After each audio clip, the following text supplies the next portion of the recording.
Okay, hello Cloud Gurus and welcome to this lecture. This lecture is about S3 security and encryption. So let's start with security and how you can secure your buckets. So by default, all newly created buckets are private, and you saw that in one of the last labs when we created a bucket and we uploaded a file to the bucket and then we couldn't access the file. We kept getting that error message, that XML error message that said access denied. So we had to go in there, we had to make that bucket public, or we had to actually make that file public. Now there's a couple of things that you can do in order to set up access controls to your buckets. The first one's using bucket policies. Now bucket policies are bucket wide, so the permissions are applied to the entire bucket. And then you can also use access control lists. Now your access control list can actually drill down to individual objects. And again, you saw that in the lab. We made a particular object public, but the rest of the bucket was private. So going into the exam, it's really important to understand that you can secure your buckets using those two features, so bucket policies and access control lists.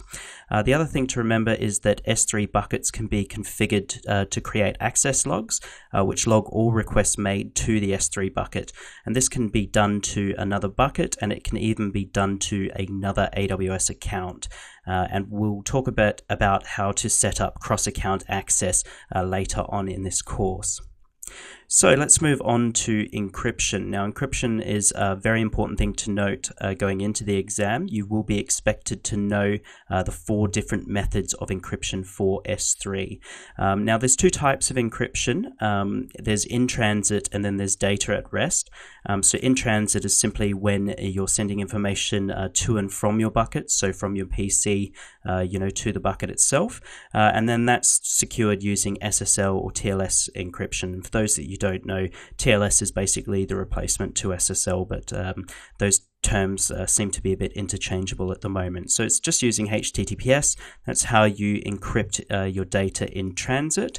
And then at rest, there's 4 different methods for encryption at rest. So there's server-side encryption, and then there's client-side encryption. So we'll start with server-side encryption. So there's 3 different methods under the server-side encryption. There's S3 managed keys. And this is basically where each object is encrypted with a unique key employing strong multi-factor encryption. And then as an additional safeguard, Amazon actually encrypt the key itself with a master key, and they regularly rotate that master key. Now Amazon handle all the keys for you. It's AES 256, so that's Advanced Encryption Standard 256-bit to encrypt your data. And basically you don't have to worry about it. The way you use that service is how we saw in the lab, where you just click on the object and you hit encrypt. So that's the most common one, and it's known as server-side encryption S3. So the next one is server-side encryption with AWS KMS managed keys. And basically KMS is Key Management Service. And this is very similar to SSE S3, but it comes with a few additional benefits as well as some additional charges for using it. So there's separate permissions for the use of an envelope key. Now an envelope key is simply a key that protects your data's encryption key, and that provides basically added protection against unauthorized access to your objects in S3.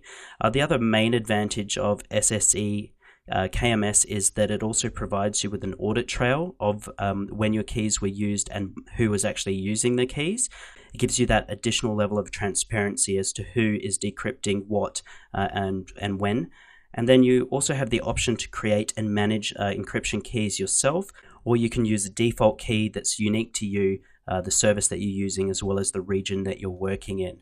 And then finally, the other methodology is using server-side encryption with customer-provided keys.